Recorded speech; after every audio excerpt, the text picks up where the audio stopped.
Hi, guys. How's everybody doing today?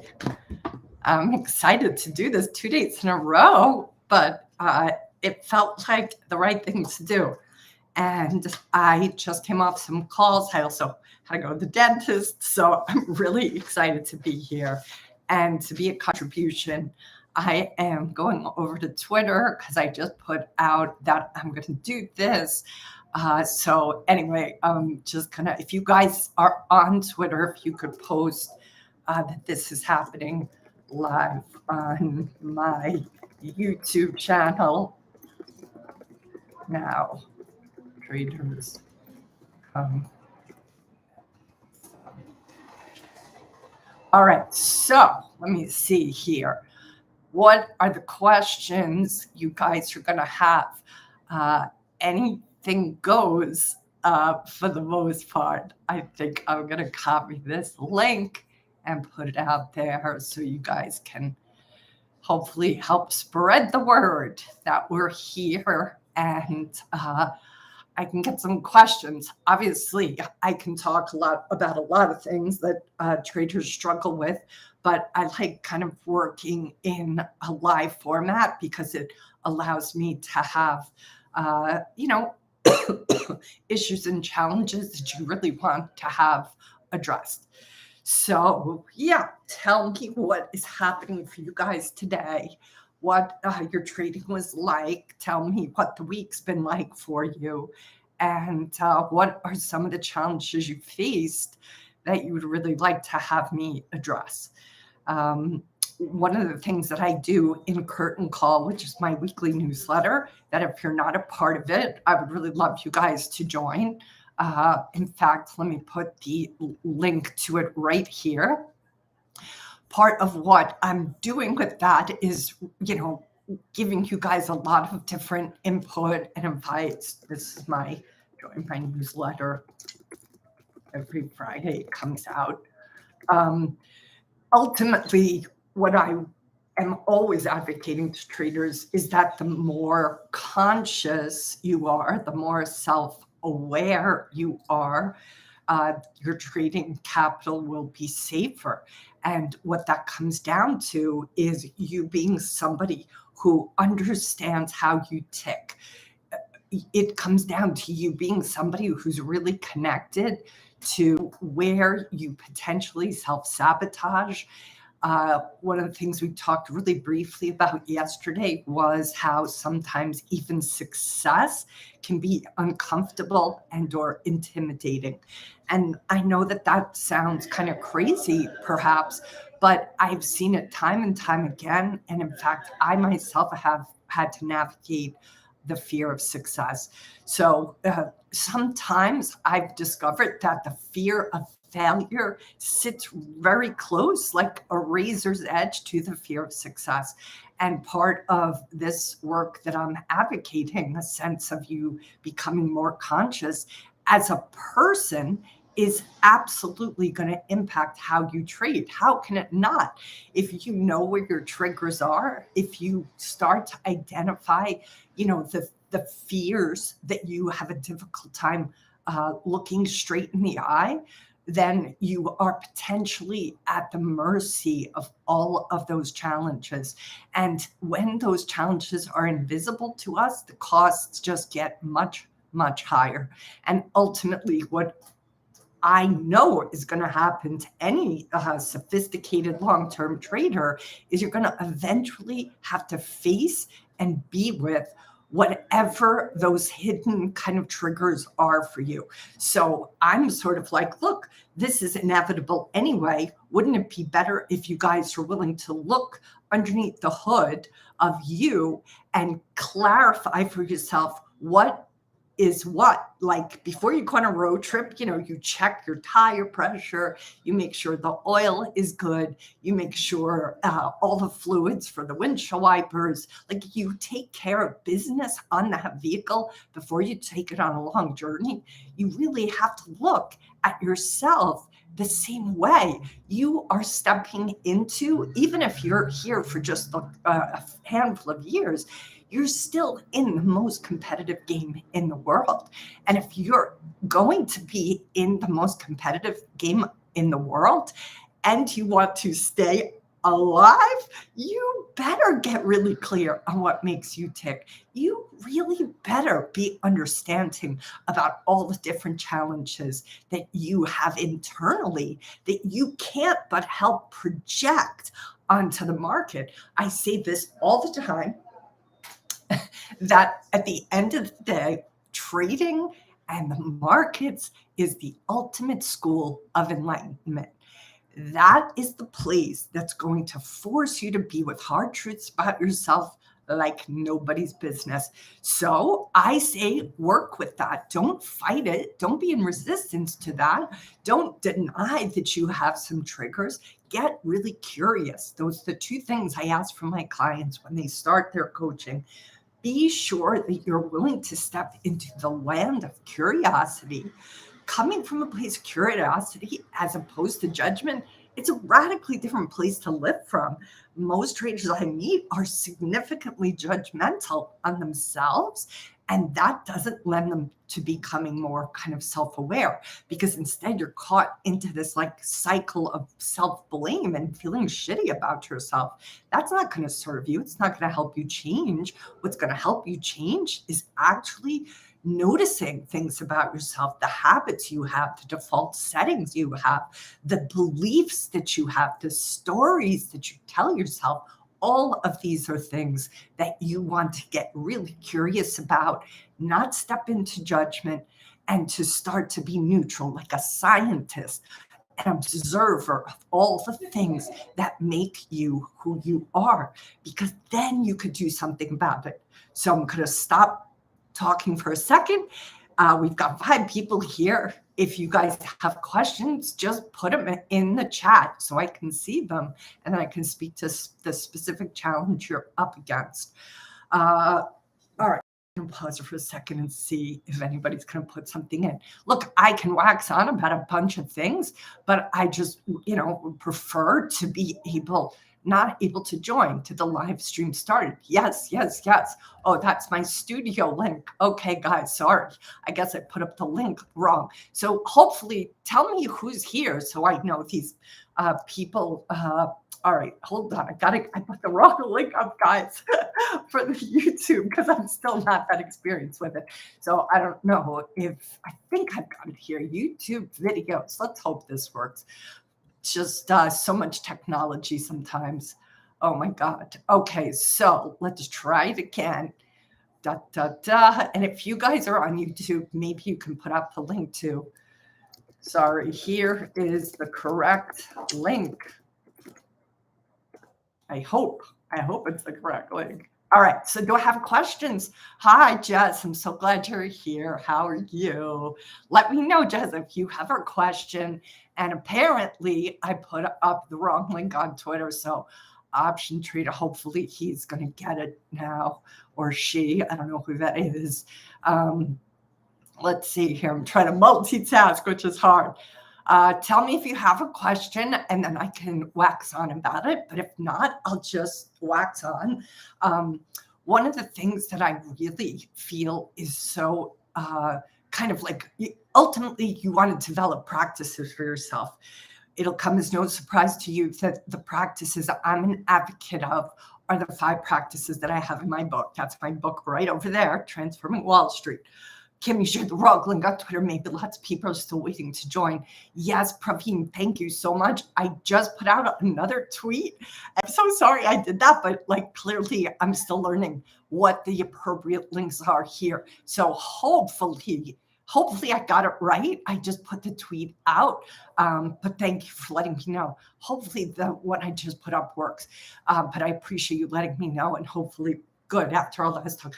Wow, Jess, you had green today, 70%. I'm so glad. I still should have held longer, but small steps. All right, so Jess, give me some clarity.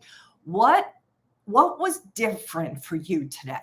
That really helped me and help you too nail down. Okay, you say, you should have held on longer, but small steps. So just recap specifically today.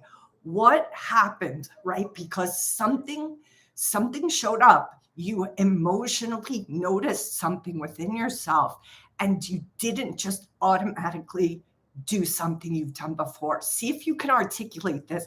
And this just is similar to this conversation I'm speaking to about approaching yourself, guys, from this standpoint of neutrality. When you come out of judgment, you can start to see the pattern that you're falling into. All of traders get better at pattern recognition on their screen, right? That's the key. Can you get your pattern recognition down? But here's the key. If you have that pattern recognition down, but you don't have your own pattern recognition down, the emotional pattern recognition of yourself. In fact, that's probably the name of what I should put together as a book. Emotional pattern recognition. Yes, as a trader, you guys got to have pattern recognition. But if you don't have your own emotional pattern recognition, you're not going to be able to be self-aware as you need to be. So that's what I'm asking you for, Jess. Think about what you saw something today that helped. So I actually stuck to my plan. Okay. I also didn't look at my P&L. Excellent. I also sold one contract quickly to get it out of my system. That was brilliant. Well done, you. So this means that you're starting to see the hiccups, right, that you have normally. So is there a framework for pattern recognition? Okay, great question, Praveen. We're going to talk about emotional. I'm talking to you right now just to clarify about emotional pattern recognition. It's very simple. It's becoming aware of the triggers you have. So what I would suggest you do to get that clear is you're going to first start with tracking what is going on for you before you start to trade. So what I would say is when you come to the desk, bake in a few minutes. Maybe it's even just 5 minutes. Have a journal close to your desk and write down what's happening for you emotionally that day. Maybe you're coming from a fight with your loved one. Maybe you couldn't get the kids out the door in time. Maybe the second gig you have is telling you have to come in and you didn't want to go in today.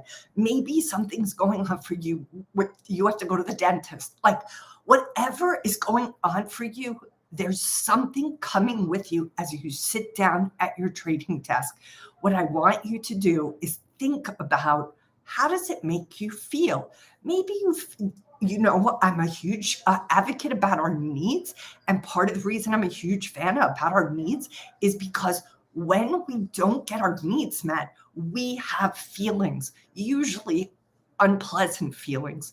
So I recommend, look, I'll give you guys the link to it, but I want you to get my universal needs list because part of that list includes feelings, and understanding your feelings makes a huge difference.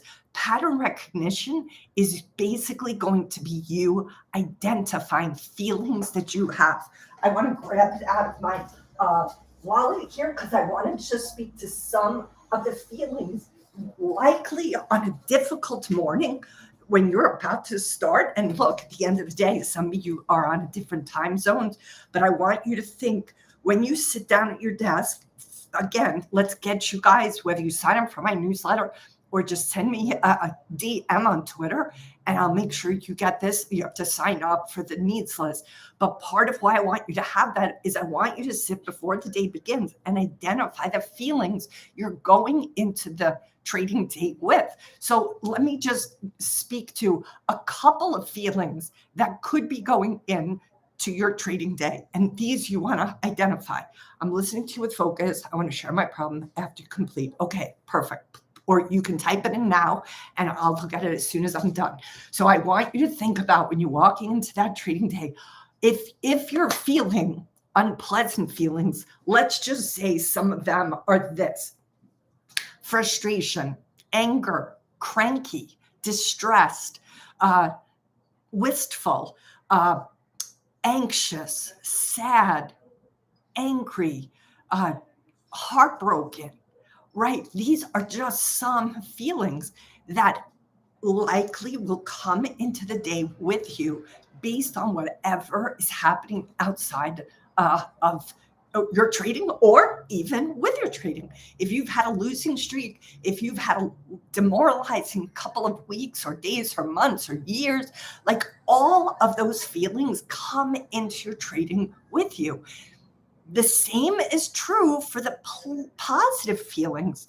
The same is true. If you guys look at my Twitter today, look at the tweet that we put up earlier today. There was a specific tweet, and in fact, I'm going to just read from it right now, where I talk about the impact of cortisol, which is a hormone that gets triggered when we're feeling afraid, and dopamine when we're feeling really good. Both of those you have to be aware of when you're going into your trading day. What is happening, right? So if you are going into the day really feeling kind of down and depressed, I'm back in Hawaii, and yet I hear a car. Can you guys hear that car? It's like playing like true, like loud hip hop bass, like boom, boom, boom. It's so funny. I never hear that here, but in the city, I heard it.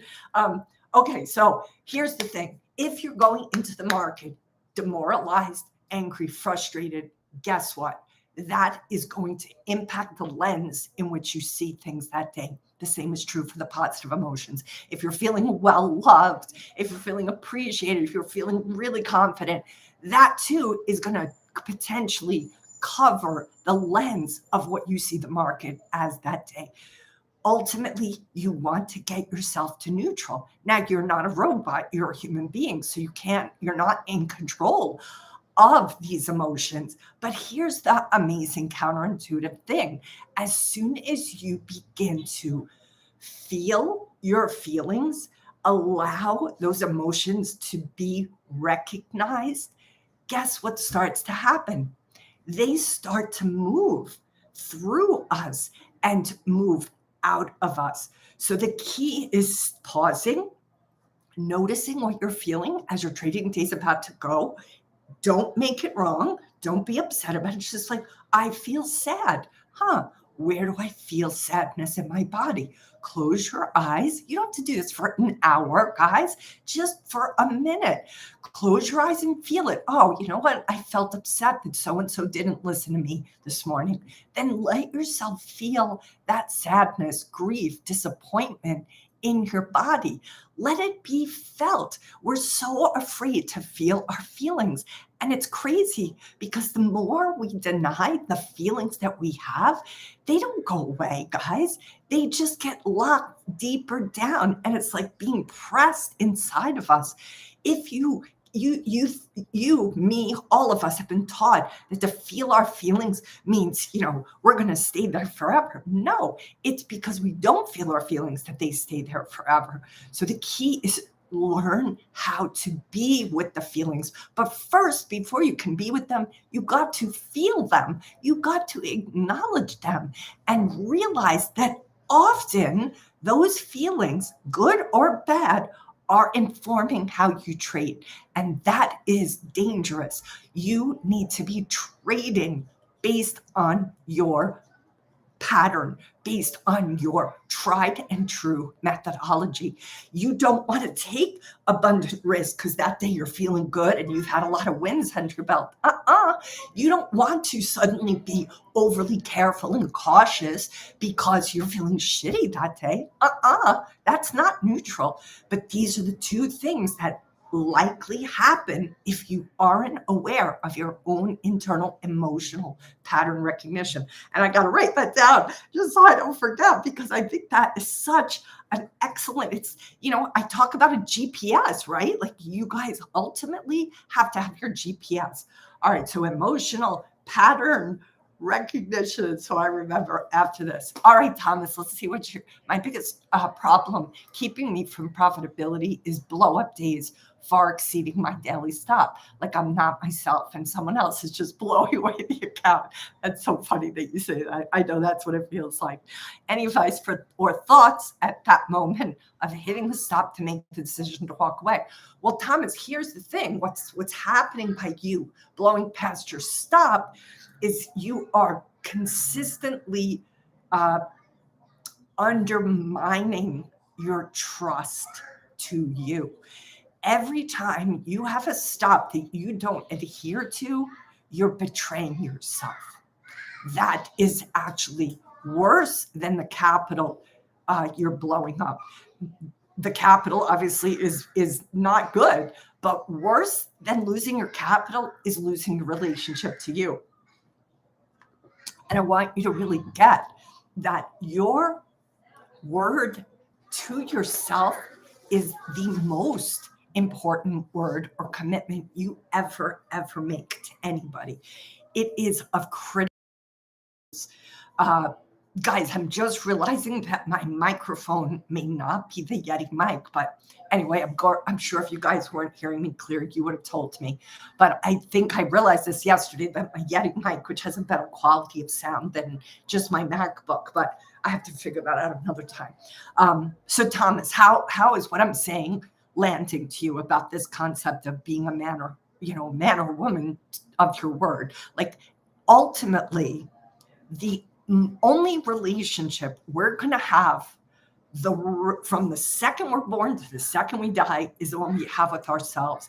And being somebody who's true to when you're not true to yourself, it's really going to be hard for you. We have to earn, trust has to be earned, right? With other people, we don't just give our trust away willy-nilly. We really kind of like let people earn it if we're healthy and we have emotional boundaries. And I'm not saying everybody is perfectly healthy, but for the most part, the relationships that we really, have success with are the ones that people have earned our trust. All right, so any advice for thoughts at the moment of hitting the stop to make the decision? Oh, you put that there before. I wasn't sure if that was a new comment. So the thing is, I am going to ask you and challenge you to find what you can be true to. Okay, makes sense. If I trusted my edge, I should know I will be okay. It's probably the fear of it not working that causes the panic. That's fantastic. Yes. And here's the thing, the fear of it not working, again, you want to ask yourself, is that an appropriate fear? If this is a pattern that you have not quadruple checked, if this is a pattern that you're still uncertain about, then you should be concerned about whether or not it actually will work. But if you have proven time and time again that this pattern does work, then you have to be very curious about what that fear is about, because that fear is not necessarily a fear.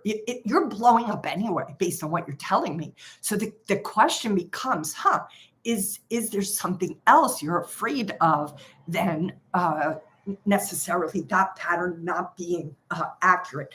And the panic, I'm kind of curious, like, what is that panic about? Like, obviously, there should be a certain amount of loss that you are comfortable taking, because not how many times, like, everybody's got a different number. Half the time, 60% of the time, 80% of the time, you're going to lose. So why would there be panic that you're like, look, this is the pattern I do, and I have a stop loss, and if it doesn't hit that, then I get the hell out? Why, if you are afraid of loss, this may not be the game for you, because loss is going to be the majority of your experience. It is those, I put that tweet out today too. Like, you look at the most famous baseball players and the guys that make home runs, this is a very small percent. You cannot expect home runs to happen all the time. And that means you have to be very comfortable with loss. You have to be very comfortable with being wrong. You have to be very comfortable with it not working, because that's going to be more often than not the day-to-day experience. And if that consistently scares the hell out of you, you're going to not be able to go the distance. All right, let's see here. Praveen, what are the guardrails I can add so that I don't give back huge gains that I sometimes make? Can I share specific examples? Please feel free. But just remember, I'm not a trader, so I'm not going to be able to relate to that ticker symbol and what happened. But if you want to give me the background of what happened and then humble giving, I'll get to you in 1 second. So the giving back huge gains sometimes, Praveen, is an indicator that you are not, well, first of all, you're definitely not following your plan, because your plan should already have baked in what to do with wins and when to walk away. That usually is greed at work. That's usually you feeling good about it, and you suddenly get hubris. You suddenly get this jolt of I am the master of the universe, and you don't listen to your stuff. Why does that happen? Well, sometimes it's greed, but again, greed is a judgment word. So what's underneath greed? It's probably you have an unrealistic expectation of how fast you can make money. And if you do have an unrealistic expectation, that is going to tempt you repeatedly to just get cash out as fast as you can, because it looks like, oh my God, it's working. So let me stay in even longer. The one trade that I did take way back when I was doing the Steady Trade podcast was for Mara. And I remember that feeling. It's like the green-eyed monster took me over. And I was like, oh, I made this much, 20%. I want to stay in for more. But I noticed, because I have that emotional pattern recognition, oh my God, that's me getting really greedy. And as soon as I saw that, I knew I wasn't neutral anymore. And I cut the hell out, took my profit, and said, thank you, goodbye. Because I saw, oh, that's me thinking more. You have to see that in yourself, Praveen. So hopefully that helps. All right, so between July 18 to 20, I made 220K, but I came back 106K in the next 3 weeks. Oh, that's awful. I'm so sorry that happened. I'm embarrassed, understandably, but don't be embarrassed. This is part of what being a trader is all about. Of course, you're excited those 2 days, and now you feel bad. Well, here's the thing. You physiologically you were just completely saturated in a whole bunch of hormones. And those hormones give you the feeling that you are the master of the universe. And that is a problem, because when you are feeling like the master of the universe, it's coursing through your veins and it's making your decisions for you. Ultimately, that's why this emotional pattern recognition has to be a baked in part of yourself. It's not going to happen overnight, but you have to start to become aware. Also, I want to recommend a book called The Hour Between Dog and Wolf by John Coates. He talks about this. And if you guys want these reports, he did 2 lab studies with traders who had great success, and he was able to predict when they have too much success. That's why I put out that post today on Twitter, guys, specifically talking about when you have too many wins, when you have too many losses, you're physiologically, chemically being changed. You have to be conscious of how your body works. You have to notice, holy shit, I'm thinking I'm invincible now. That's what happens to people when they make that kind of money. And it has a tendency to have you pull away from what is your pattern and what is your word to yourself. So let me just see here. Okay, I just feel like a lot came up here and I didn't see them all. Oh, humble giving, you're so sweet. Thank you so much for watching. I'm so glad this is serving you. Yes, you'll see me at Traders for a Cause, Tom. I'll be there. I'm speaking again. I'm so excited. All right. Wasn't that a good book, Corey? Holy crap. I thought that book was unbelievable. In fact, I'm a huge advocate. This is one of the things, too, that I do with clients. When they first come on, I strongly recommend, should I just stop trading for a few days when I make them big wins? Absolutely. I wouldn't even say a few days. It's possible more than a few days. You have to wait till that dopamine levels out.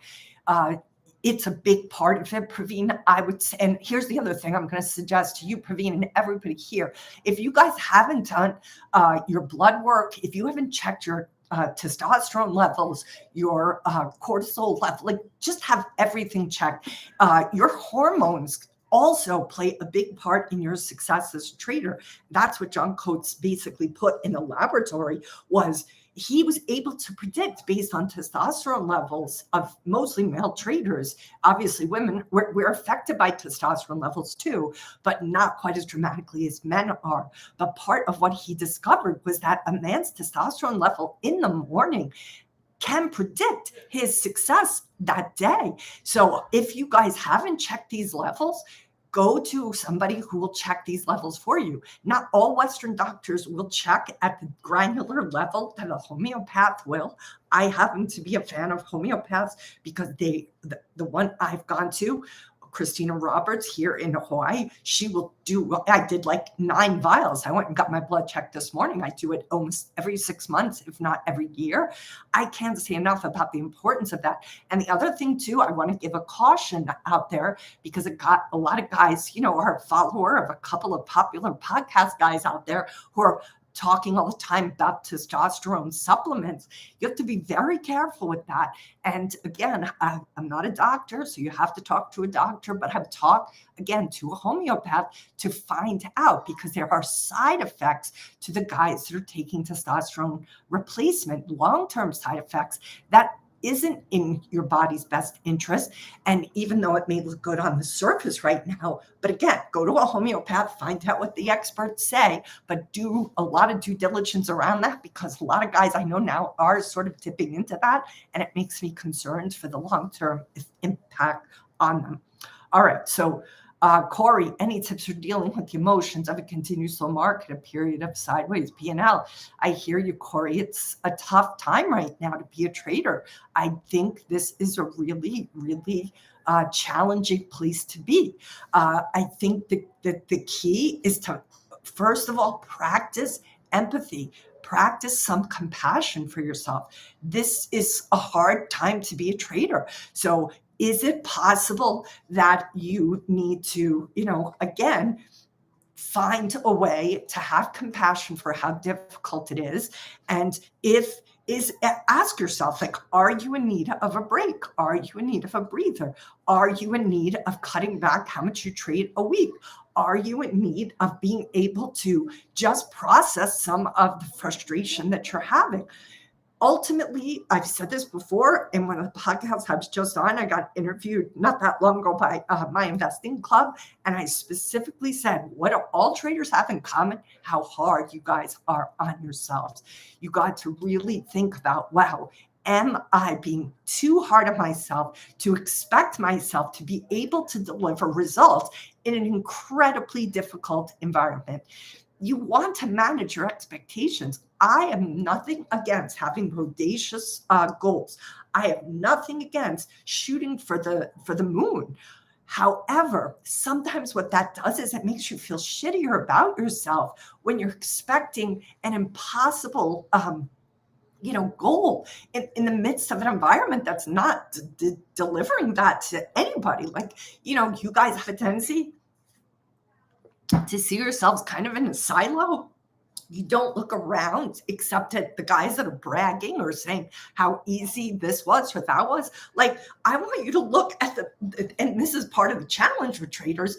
Very few traders, are honest. There are a few, but very few are like, today was a shitty day for me. Today was hard for me. There are a handful that do that. Those guys you probably know, make sure you follow them more often than the guys who make it sound like it's all a cakewalk, because it's never a cakewalk. For the really sincere, authentic, dedicated, long-term traders, you will hear them say again and again and again how hard this is. So if anybody's telling you something is a cakewalk and you compare yourself to them, you're going to feel worse about yourself. And P.S., you're not even comparing yourself up against somebody who's likely telling the truth. So I'll stop there. The problem in my case, since I made a big win, I felt it was okay to give back. Oh, that's awful. What a big absolute piece of lie that is, Praveen. I felt it's okay to give back. Why do I feel it's okay to give back? And slowly I give back. Okay, so that is very, very good that you just said that. So I think, Praveen, it's possible that you need to do some work around your relationship to money, because that's telling me right now like that you are coming from this place who thinks, oh, well, I made this much. If I lose that much, it's not that big of a deal. But see, that is a big mistake in all of trading. And in fact, I always notice when clients say this, they'll say to me, oh, yes, Kim, I made a couple of losses, but I made it back today. And I'm like, no, you didn't. And they're like, what do you mean? I'm like, you did not make anything back today. That money you lost. You never make it back. That is very important for you to understand, Praveen. You have to own that loss and own it in the vacuum. I don't want you to think, oh, well, I still have this much left. No, that's you rationalizing. You lost whatever that count was. Didn't do the math, and I don't have it in front of me, but you lost that money, and you have to sit in the hard to be with emotions of losing that much money, because that's the only thing that's going to kind of like slap you awake to the consciousness. 160K loss. So that 160K loss, you have to really sit with.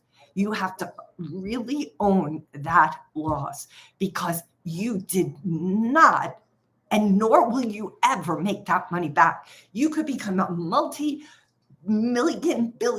trader, and you will never make that 160K back, because every day it has to be a fresh, clean start. And if you are coming from that place where you feel like, oh, it's okay because I made this much, there is some kind of rationalization that's happening inside of you that's going to continue to it's going to be like a hole in the gas tank of your capital. It's going to constantly find a door out. So that to me tells me you're going to have to do some work around your relationship to money, because money, it's funny how this happens, but there are times, I don't know what you're coming from, Praveen. Yeah, so if that's your pattern, then you definitely have to do some work around money. And this happens to a lot of people. So don't feel any shame around it, but you've got to realize, especially people I've seen, people who come from a poor middle-class background are usually the ones who self-sabotage when they start to make money, because there is an unconscious belief or bias that money is dirty, that money is evil, that money is bad. And even if that doesn't seem at the surface like any thoughts you believe, it's possible there's still unconscious beliefs that somehow that much money isn't okay, especially for traders. What I've seen in the past, this is 17 years I've been coaching, and even beyond traders, is there can be this kind of low grade guilt. Yep, you hit the nail on the head. Came from middle class, and I really worked hard to get there. So that is probably what is sabotaging you. When traders make large amounts of money in a small amount of time, regardless of the fact that maybe it took them years to get there, there is this kind of, it's like a cognitive dissonance of like, no. The only way you make money, because of my middle-class background or lower middle-class background, I was always told if I just worked hard, then I would make money. But actually, that is a lie. That has nothing to do with the truth. It certainly doesn't have to do with the truth of trading. There are times when you guys all know well and good that you made countless dollars on a trade that was shit, but you just got lucky. How many people can agree to that? Say something in the comments there. You know you got lucky. That had nothing to do with hard work. That had to do with luck.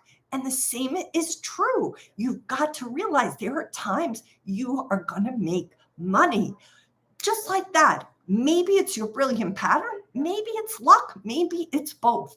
But you've got to see that when you come from a middle class or poor middle class, lower middle class background, it's like a cognitive dissonance, like you've done something wrong, like you've cheated somehow. And if the unconscious doesn't reconcile with that belief that's probably pretty deeply baked in, You will keep sabotaging yourself, Praveen. I don't want to see that to happen. My big win was a struggle of 10 years trading and creating edge. How to rewire it? You're going to have to do some work on yourself, Praveen. I mean, look, obviously, I'm a coach. I'd be happy to work with you to help you rewire that. I would say start to get clear on what the stories are. I don't think it'll take, 2 seconds for you to unwire it, but you've got to start to look at what your beliefs are around money.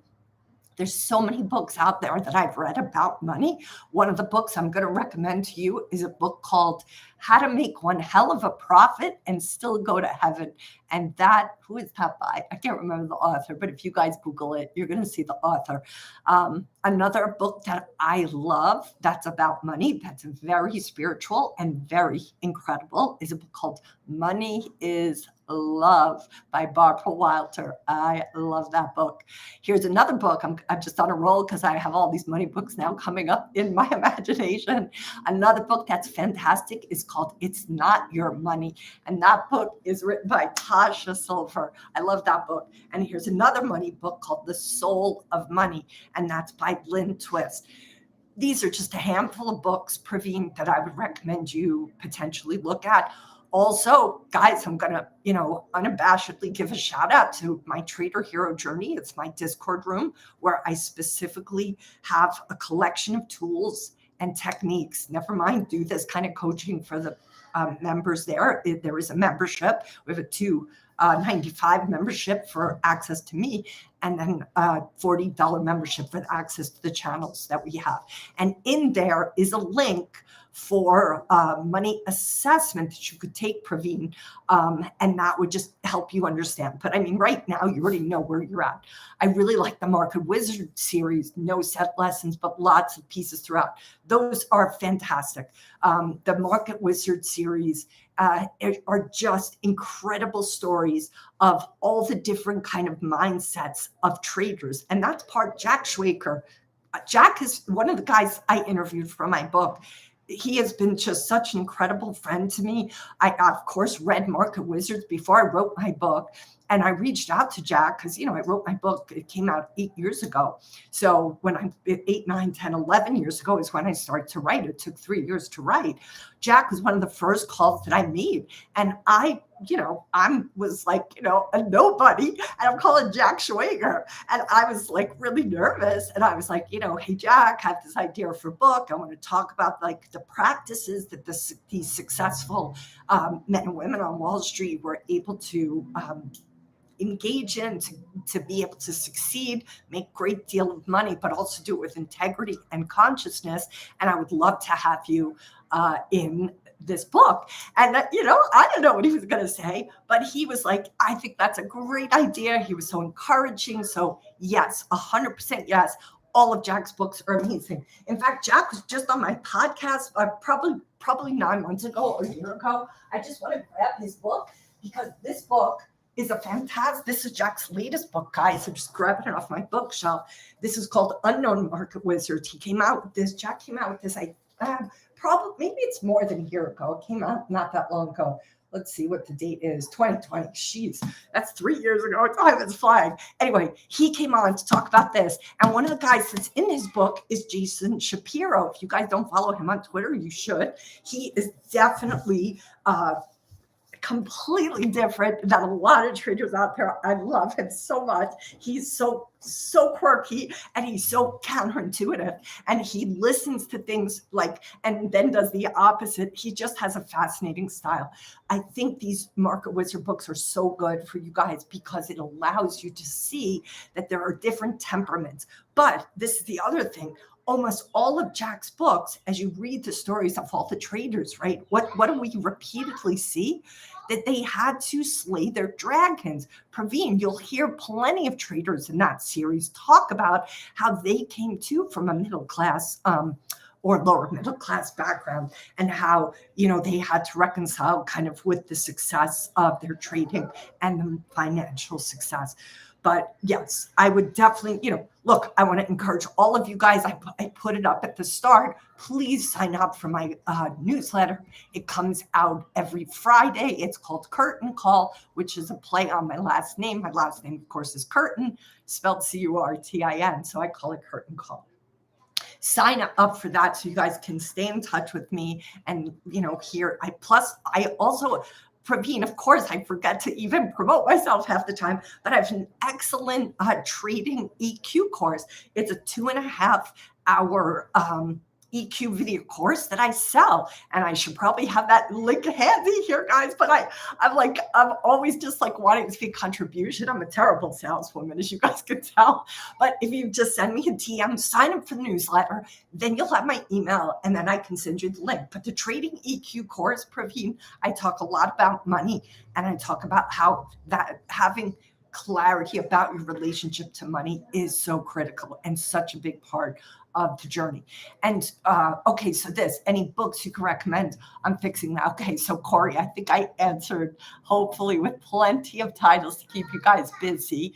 All right, good for you. I'm so glad that you signed up. Thank you. All right, so what else? Do we have any other questions? And if you guys are enjoying this, please put it out on Twitter. I can't do Twitter and talk to you guys at the same time. So yeah, please just put it up on Twitter, and I'll go for, what do we got here? I'll go for a few more minutes. But if you guys like this, do you want me to keep doing them? Like, please just give me feedback, because I obviously want to be a contribution to you guys in a way that's valuable. And I was asking you guys if you wanted me to do a Twitter space, and then I'm trying to remember who said no to the YouTube live, then we can see you. So I want to do it again, whatever works for you guys, but maybe this is better than Twitter space. The reason, or X space now, whatever the hell it's called, part of the reason I was suggesting that was because then you guys could verbally speak on Twitter space. And there's got to be a way on here that you guys can talk to me. So we have to figure this out. Certainly, I will come prepared next time. Okay, good. That's so nice, humble giving. Thank you. That is so sweet of you to say that. I'm so glad that this is valuable for you guys. I want you guys to succeed. I want you guys to get a leg up. And I've talked about before, I've spent a lot of years. I asked for my first therapist at 10 years old, guys. So I've been doing work on myself a long time, and I've got a lot of tools. And ultimately, I'm like, what are these tools? What good are these tools doing without being of service to you guys? Like, I don't want these tools to just, grow dusty in my garage. I want to give these tools to you guys, because these tools have changed my life. And those tools ultimately are what I speak to in my book. They are my 5 practices, and I'll walk you guys through them now. Praveen, good. I hope that you do work on this, and I would love to coach you. And in fact, if you guys want, I'm so glad you brought that up, Praveen, again. I always forget to sell myself. My team gets mad at me all the time. They're like, you never sell yourself. What the hell? So I am going to open up a small group of coaching. I've never done group coaching at this kind of level before, for 10 traders. And if you're interested in being one of those 10 traders, we're going to meet once a month for 90 minutes. Look, I get this is a great platform, and I can do it here, and I will keep doing it here to be a contribution to the community. But for those who want to be, perhaps a little bit more intimate with the details, although you guys are pretty courageous, I have to say, putting your details here, and you want to be part of this 10. I'm going to cap it at 10 because I really want it to be an intimate collection of people, and I'm going to reduce my rate greatly for these 10. So if you guys want to be considered for that, then send me a DM on Twitter at kimandcurtin.com. That's my Twitter, Kim and Curtin. Just put the @ symbol there, guys, and that's me. Send me a DM that you're interested in being one of those 10. I'm gonna do it for 3 months, and that's gonna be a 90-minute session for up to 10 traders. You are going to have to be someone experienced. You can't really be a newbie for this group. This will be for those who are more sophisticated. We're going to spend 3 months at it, and we're going to track your P&L. We're going to look at what happens to you on the emotional side of your trading and the impact it has on your P&L. So I just want you guys to have like the data for yourselves and what happens to your P&L when you are paying attention to the emotional pattern that you are operating from. So you guys are going to have a lot of homework. You're going to have to be really practice due diligence with yourself, not just around what your trade moves are, but what's happening for you emotionally in between your trading and as your trading day begins. So if you think you're up for it, it's going to be a combination of online, Praveen, but it's going to be a private Zoom call. So it's going to be only visible for the 10 who are members. So it's not going to be on YouTube. We're not going to, put this out for anybody. It'll be recorded, but only for the small 10 that are going to come into it for 3 months. So if that sounds interesting, definitely, just let me know. So other issues, guys, I'm going to shut it down in about 10 minutes. But if there's any other questions you guys have or kind of inquiries, let me know. So in the meantime, I'll wait for those questions. I'm going to talk about the 5 practices. And in fact, right now, my curtain call, you got it, Praveen. Good luck with the kiddos. My curtain call right now is in the middle of week 3 of me walking people through my 5 practices. So these are my 5 practices. The first one is self-responsibility. And I'm trying to look back here. Who was it? Was it you, Thomas? Thomas, self-responsibility is a willingness to be completely a man of your word. And one of the quotes, in fact, I'm just going to grab my book off the shelf because I want to read something to you guys. This is one of my favorite quotes. It totally changed my life when I first heard it. Before I became a coach, I did Landmark Education. Let me just do a shout out for them right now. Landmark is a 3.5-day intensive weekend that it changed my life. It's the reason I became a coach. I mean, that among, in addition to hiring a coach myself. But Landmark Education was founded back in the 70s. It was called EST. And then they kind of rebranded it and now call it Landmark. And this is the quote that I heard when I first came into that weekend. That weekend really woke me up. I saw myself as a victim before that course. I saw myself as a victim of my life, of circumstance, of my family of origin. And when I did that course, everything shifted for me. And it all was based on this radical sense of self-responsibility. Now, let me just clarify for you guys. Radical self-responsibility is not the same as blame, is not the same as shame, is not the same as making yourself feel like shit. Absolutely opposite of that. Self-responsibility is actually a grace that you give yourself. And I can't say it better than Werner himself. So here's the quote. I have it in my book. This is my own book. And I talk about money a lot in my books. I just gave you guys a whole bunch of titles about money and how to rejigger your own relationship to money. But let me not forget to recommend my own book, Transforming Wall Street, which features 50 men and women who succeeded in finance with integrity, with consciousness. I saw them displaying these 5 practices that now, I advocate all the time. These are 5 practices that I'm not like talking about in theory are good. No, I practice them every single day, guys. These are the practices every client hears from me. There's different iterations of these practices, but it all comes down to the same. And these are practices that won't be, a big surprise to you. You guys have heard about them before. They are, some of them are sacred wisdom practices. Some of them are like the basic tenets of how, anybody at the top of the food chain has succeeded. But here is self-responsibility is practice 1. And this is Werner Erhard. I'm reading from this quote that's in my book that I have from him. Responsibility begins with the willingness to take the stand that one is the cause in the matter of one's life. It's a declaration, not an assertion. That is, it is a context from which one chooses to live. Now listen to this part. This is really, really, really important. Responsibility is not burden, fault, praise, blame, credit, shame, or guilt. In responsibility, there is no evaluation of good or bad, right or wrong.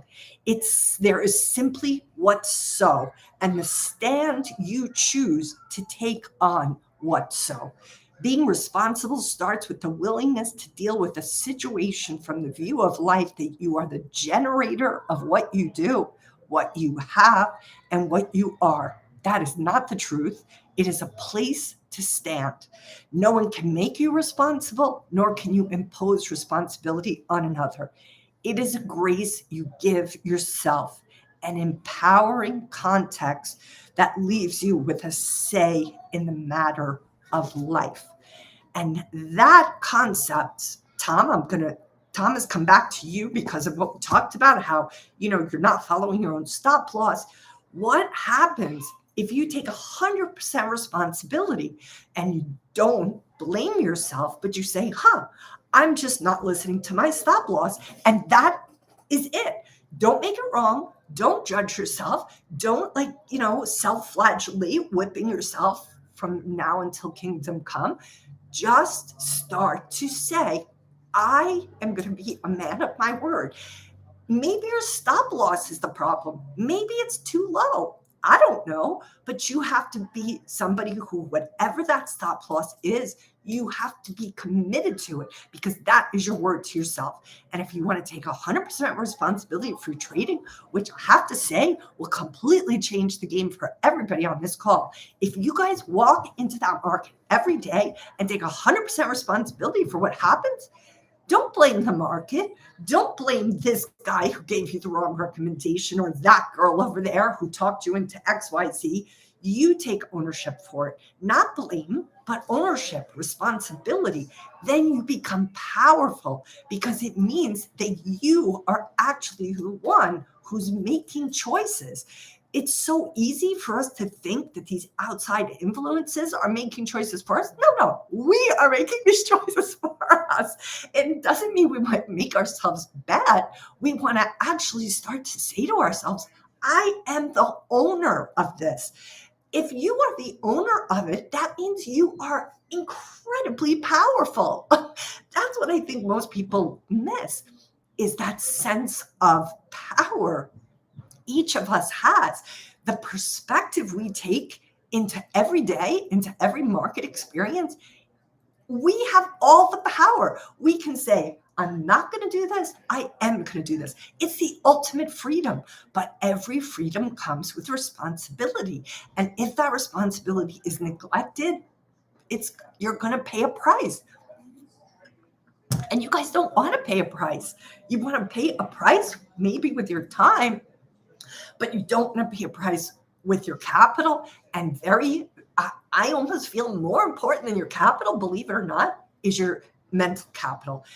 Your monetary capital is one thing, but honestly, that is going to come and go, right? As we've talked about a little bit today, the one thing that you cannot afford to ever have go is your mental capital. Because even I'm, on the Big Island. I don't live on Maui, but you look at what happened to Maui. You guys, I know, have seen those pictures that were horrifying. It looks like a bomb went off. Those are people, everything is gone for thousands of people over there. If their mental capital is strong, they're going to be able, those individuals are going to be able to find a way to regroup and move on. And obviously, we pray that they will get as much support as possible. I've made my donation, and I advocate you to too. If you're in a position to do that, sometimes you have to give in other ways, and some people can't afford. But the point is, mental capital is the most important, even over monetary capital. Because if you lose your mental capital, guys, then it's going to be hard for you to ever be able to kind of move on and keep yourself going. So be very good stewards of your mental capital. It's the most critical piece. Yes, I want you to be a good steward of your money too. But I want you to be a steward of that mental capital. And that starts with some self-compassion. All right, so practice one is self-responsibility. I'm not going to have time to go through all 5 today, but I can do that the next time we come together. But practice 2 is self and other empathy, which is what I'm advocating all the time to you guys, especially because you're so damn hard on yourself. Practice 3 is what is it? It's self-responsibility, self and other empathy, and then emotional non-resistance is number 3. That means learning how to be with the hard to be with feelings, learning how to surf them, learning how to navigate what hard to be with feelings you may have in a moment, in a day, in months of going through your life. Emotional non-resistance is a critical piece, in my opinion, of you being able to go the distance as a trader. Practice 4, embracing your hero's journey. You each, if you could start to see yourselves as a hero, that's how I see you guys. The fact that you're in the most competitive game in the world and you're ballsy enough to be here, like that's a heroic journey. If you start to see yourself as a hero of your own story, then guess what? Those losses of $160,000, you're going to be like, yeah, that's part of the price of entry for me to become the hero that I am born to be and to not do it anymore. All of this is the heroic journey. And when you look at any hero's journey, there are tests upon tests. When you watch The Matrix, when you read Harry Potter, when you listen to any of the powerful like Marvel comic stories, there's always tests that every hero goes through. That's what the market is doing. In Yoda, if you look at Star Wars, right? I talk about this often. When we meet Yoda in that I don't know, it's the 3rd or 5th episode. You guys have to tell me. I can't keep track of the sequencing of it. But we meet Luke Skywalker when he's in the swamp with Yoda, and he's filled with hubris. He's already a hotshot. He's already had so much success. He feels really cocky, and he's just like, And there's a part where Yoda says to him, like about fear, and Luke, the confident, full of himself, young whippersnapper that he is, says to Yoda, "I'm not afraid." Like, because he's so filled with hubris. And sometimes you guys are filled with that hubris. Maybe it's chemical because you had a couple of wins, or maybe it's because you're just feeling like the man that day or the woman that day. But the point is, what does anybody remember what Yoda says to him?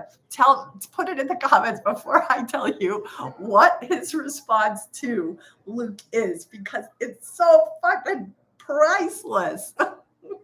Does anybody remember what that was? Nobody's typing, so I'm just going to tell you. He says, "Oh, I'm not afraid." And Yoda looks at him and says, "You will be. You will be." And that's what I'm saying to you guys. You will be scared. You will be. So you better damn well prepare for that fear to come. You better damn well prepare now. Your mental capital, your emotional pattern recognition, the new coined phrase we've come up with today, guys, as a collective. You have to know, how are you under pressure? What are you going to do? How do you not get that reference, Corey? The point is, you've got a confident, cocky pilot with this spiritual teacher who's trying to up-level him and teach him that he still isn't at that like superior level of his competency. And the kid says he's not afraid. And Yoda is trying to say to him, you will be afraid. You're not now because you're so filled with hubris. And that happens to all of us. But the key is being self-aware enough to know, oh, I see. It's from Star Wars, but it's not Star Wars Episode 1. Star Wars is the first in the series, but Star Wars is like, what, Part 5 or some crazy shit like that. I don't understand the sequencing of it, but look up Yoda and Luke in the swamp and you'll find that specific scene because it's a famous scene. All right, I'm going to shut this down now, guys. I am so glad you're all here. Again, if you're interested in being part of this select group of 10 traders, I'm asking for sophisticated traders who want to work with me 90 minutes a month. We're going to do it by Zoom, private Zoom. Then send me a DM on Twitter, and my handle is Kim Ann Curtin. Subscribe to my podcast if you guys haven't done that already. And remember to sign up for Curtin Call. so that you guys can get my weekly newsletters and tips and tricks on how you can be a better trader. You guys were awesome today. You guys are so vulnerable and authentic. Thank you for your questions. Thank you for being so straight from the hip. If you guys like this and want me to keep doing it, then let me know. And I will keep doing it. But it's really fun, and I'm enjoying it. So thank you for coming. And I'm glad that you guys were here today. So last minute, because, I just thought today, I had a window open up and I was like, oh, why don't I do this again? Because yesterday was so great. All right. I'll come back again soon. And I think you guys are awesome. And it's my pleasure. Thank you, Tina, for your kind words. All right, guys, I'll say aloha for now. In Hawaii, we say ahui ho, which means until we meet again. All right, ahui ho all. Bye.